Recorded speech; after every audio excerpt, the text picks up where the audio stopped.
नमस्कार, mind fit channel में आपका स्वागत है। शिवानी दीदी ने एक ऐसा मंत्र दिया है, जिस मंत्र को अगर आप अपने जीवन में लागू करें, जिस मंत्र को अगर आप अपने जीवन में अपनाएं, तो आपको कभी कोई दुख छू नहीं सकता, कोई तकलीफ आपको छू नहीं सकती।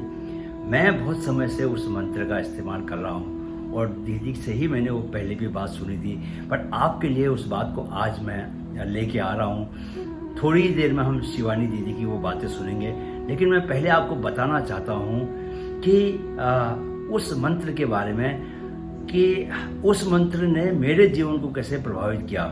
अगर मैं आपसे ये कहूँ कि पिछले 4-5 सालों में मेरे जीवन में कभी कोई ऐसे दुख और तकलीफ का क्षण नहीं आया है। संघर्ष रहे हैं, जब तक जीवन है संघर्ष तो बने रहेंगे। अगर संघर्ष नहीं है तो जीवन भी नहीं है। तो अगर आप इस बात की उम्मीद करते हैं कि आपके जीवन में कोई संघर्ष ही नहीं बचे, तो इसका मतलब आप जीवन के विरोधी हैं, जीवन के पक्ष में ही नहीं है, क्योंकि जीवन का पर्यायवाची है संघर्ष। जब जो जीवित है वही संघर्ष करता है, जो मृत हैं, जो मर चुके, वे शांत लेटे रहते हैं, उन्हें किसी संघर्ष की जरूरत नहीं है। तो लेकिन संघर्ष करते हुए कभी कोई तकलीफ ना होना और संघर्ष को हंसते हुए संघर्षों को गले लगाना, संघर्षों से होके गुजरना, जब आप ऐसा करते हैं तो जीवन एक पल पल आनंद भरा सफर बन जाता है। तो वो क्या बात है, वो मंत्र कौन सा है? तो वो मंत्र ये है कि अगर आप ये मान के चलें कि आप परमात्मा की संतानें हैं, जो कि आप हैं, आप माने या ना माने, आप ईश्वर की संतान हैं, क्योंकि आप अपनी मर्जी से संसार में नहीं आए, आप ईश्वर की संतान हैं। और संतान और परमात्मा जैसे आप अपनी संतान की देखभाल करते हैं, अपनी संतान को प्यार करते हैं और ये चाहते हैं कि आपकी संतान हमेशा खुश रहे, उसे कभी कोई तकलीफ ना हो, तो आपसे बड़े परमात्मा जो हैं वो आपसे भी बड़े हैं, तो जाहिर है कि वे आपसे भी ज़्यादा ऐसा चाहेंगे कि उनकी संतानों को कोई तकलीफ ना हो, उन्हें कोई परेशानी ना हो, वे हमेशा आनंद से भरे रहें। तो अगर परमात्मा ऐसा चाहेंगे तो आप ये सोचिए कि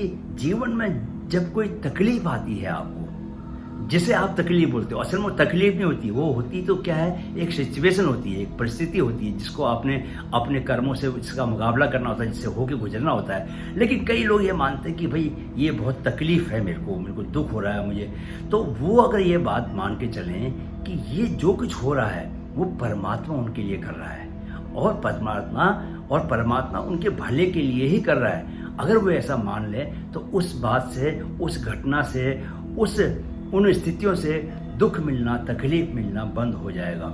मेरे जीवन में कितनी ऐसी घटनाएं हैं, जबकि मुझे जिस वक्त घटना घट रही थी तब लगा कि बाप रे बाप, ये घटना तो ये बात तो मुझे कहीं का नहीं छोड़ेगी, यहाँ से अगर मैं गिर गया नीचे तो कभी उठूंगा नहीं। बहुत सारी घटनाएं हैं जब मुझे लगा कि ये जो मेरे साथ जीवन में हो रहा है, इसके बाद मेरे लिए उभरना बहुत मुश्किल होगा। लेकिन आज मैं पीछे मुड़ के देखता हूँ तो हर एक दुख, हर एक तकलीफ जो मुझे हुई, कहीं ना कहीं उसने मुझे ज़्यादा मजबूत बनाने का काम किया, मेरे व्यक्तित्व को उसने और कठोर बनाया, और कहीं ना कहीं वे तमाम असफलताएं भविष्य में मेरी सफलताओं के लिए जिम्मेदार साबित हुई। आज मैं ये कह सकता हूँ। तो वही बात शिवानी दीदी बता रही हैं, लेकिन उनके बताने का अंदाज कुछ और है, मेरे बताने का अंदाज और है। जब आप उनके मुंह से सुनेंगे तब आपको मालूम चलेगा कि वाकई ये तो ऐसा मंत्र है जिसे कभी भूलना नहीं चाहिए, क्योंकि इस मंत्र को साध लेने के बाद आपको दुख छू भी न सकेगा। तो पहले शिवानी दीदी को सुनते हैं, आइए। भगवत गीता में सिस्टर एक बात और समझ में आती है, उसको आप कह सकते हैं कि उसका दर्शन है। जैसे बोलते हैं जीवन जो है वो, जीवन को अगर हम एक खेल की तरह लेना शुरू करें तो बहुत सारे तनाव और हमारे जीवन से तनाव चले जाएंगे। बहुत सारी जो हमें लगता है कि मुसीबतें हैं वो हमारे जीवन से चली जाएंगी। तो खेल की तरह लेने को आप कैसे समझाएंगी? आप किस तरह हम जीवन को खेल की तरह लें, इसका क्या अर्थ है? जब भी कोई बात आती है, देखिए जैसे कोई खेल खेलता है, एक्चुअल खेल, अगर एक गेम है, लेकिन उसकी कॉन्शियसनेस में होता है कि ये एक खेल है, जबकि उसमें ज्यादा मेहनत लगती है, उसमें पसीना आता है, चोटें लगती हैं, गिरते हैं, लेकिन वो उसको एंजॉय करते हैं, उसका वो मनोरंजन होता है, क्योंकि उसकी कॉन्शियसनेस क्या है, क्या ये खेल है। लेकिन जब हम सारा दिन के जो काम कर रहे हैं उसमें हमारा नजरिया क्या है, ये काम है, करना पड़ता है, मजबूरी है, कमाना है, परिवार को हमारी सोच ही बिल्कुल ऐसे वाली होती है। तो हम अगर अपने नजरिए को बदलें, जैसे आध्यात्म हमें सिखाता है कि जो कुछ कर रहे हो उसको समझो कि ये सेवा है, सेवा है ये। चाहे हम अपने परिवार का ध्यान रख रहे हैं, ये भी सेवा है। इवन अगर हम भोजन बना रहे हैं, ये भी सेवा है। अगर हम ऑफिस जाते हैं, धन कमाते हैं, ये भी सेवा है। अगर सेवा भाव हम अपने हर कर्म में ले आते हैं, हमारा नजरिया बदल जाता है, हमारा उस काम को करने का तरीका बदल जाता है। तो हम क्या सोचते हैं ना उस चीज के बारे में, वो बहुत बहुत इम्पोर्टेंट होता है।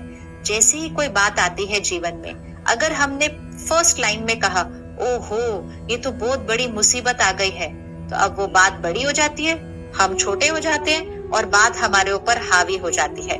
अगर हम ये सोचेंगे छोटी सी बात है, आई है, क्रॉस हो जाएगी, इसमें भी कोई ना कोई कल्याण होगा, तो बात छोटी हो जाएगी, हम ऊपर हो जाएंगे और हम बात को क्रॉस कर लेंगे। ये डिपेंड करता है हमें कहाँ रहना है, बातों से नीचे या बातों से ऊपर, वो डिपेंड करेगा पहला संकल्प क्या आता है बात आने पर। तो हमें आध्यात्म में परमात्मा सिखाते हैं, जब भी कोई बात आए सबसे पहली चीज कहना, इसमें मेरे लिए कोई कल्याण है। चाहे वो कोई भी बात आई हो, कोई भी परिस्थिति आई हो, ये परिस्थिति मेरे कल्याण के लिए आई है। जब हम उसको उस नजरिए से देखते हैं ना, तो हमें उसमें कल्याण दिखाई देने लगता है। उसमें और कुछ कल्याण नहीं तो ये कल्याण निकल के आता है कि हमारी शक्ति बढ़ जाती है, सहन करने की शक्ति, सामना करने की शक्ति, बात को समाने की शक्ति। बहुत शक्तियां बढ़ती हैं जब सब कोई परिस्थिति आती है। लेकिन जैसे ही बात आई, पहला संकल्प, इसमें कोई कल्याण समाया हुआ है, ये बात सिर्फ और सिर्फ मेरे कल्याण के लिए आई है। अब जैसे ही वो सोचा, पूरा नजरिया बदल गया।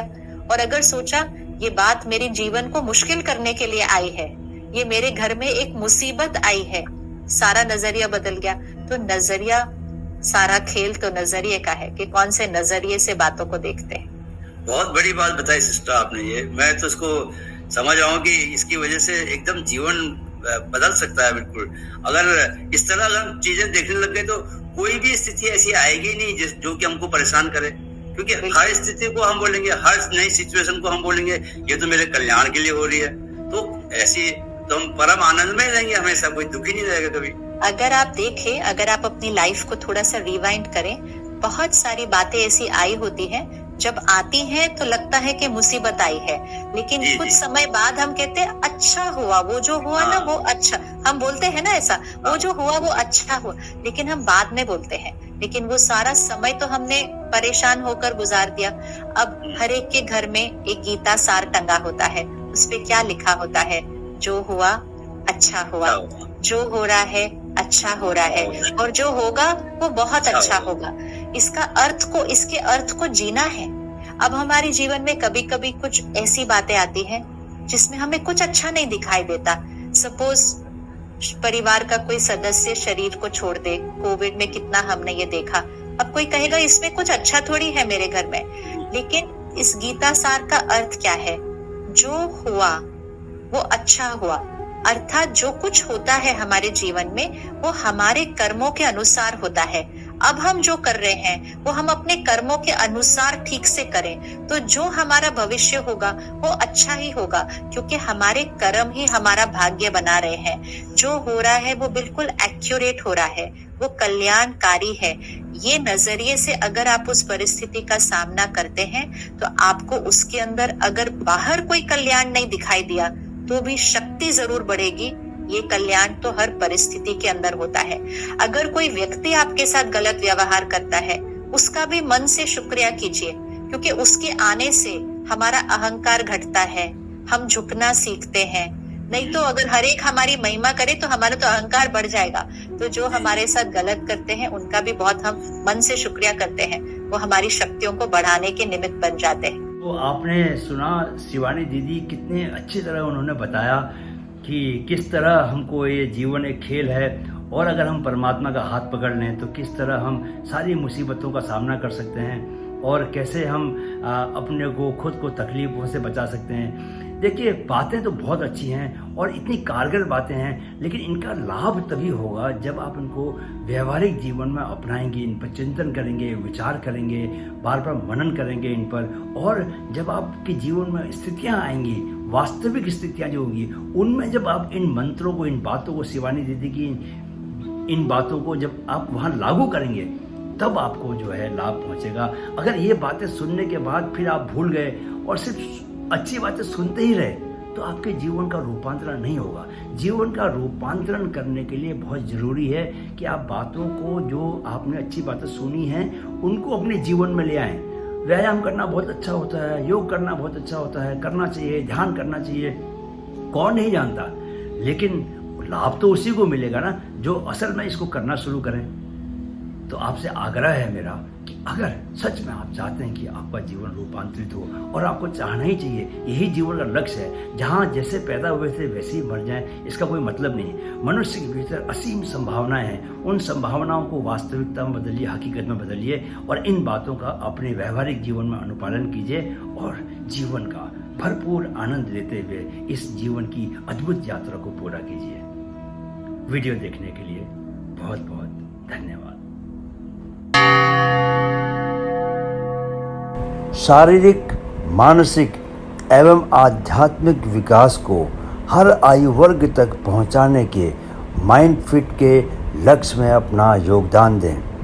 वीडियो अगर पसंद आया है तो अपने दोस्तों और करीबियों से ज़रूर शेयर करें ताकि वे अपने स्वास्थ्य की बेहतर देखभाल कर सकें।